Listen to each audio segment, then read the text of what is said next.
وکتل. مونږ باید څه وکړو؟ شریعت څه وایي؟ معنا یې څه ده؟ د خدای پاک سره مینه ولرئ په ټول زړه، په ټول روح، په ټول قدرت او په ټول فکر، او د خپل ګاونډي سره صحیح ده، داسې وکړه ژوندی به یې. زما ګاونډی څوک دی؟ نه دا خارجي عسکر د قیصر سره هم یوه ورځ یو سړی د اورشلیم نه اریحا ته روان و. غلو هغه ونیولو، لوڅ یې کړو، ډېر یې ووهلو، بېهوشه یې کړ. یو یهودي ملا په لاره تېرېدو چې دا زخمی سړی یې ولید، لاره یې چپه کړه. بیا د خدای د کور خدمتګار راغی چې ولید هغه هم خپله لاره چپه کړه. په آخر کې یو سامری راغی چې خلکو کافر ګاڼه.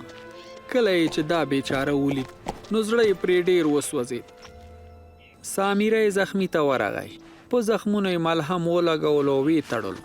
بیا یې په خپل خر کېنو او مسافرخانې ته یې بوتلو. د هغې ډېر خدمت وکړ.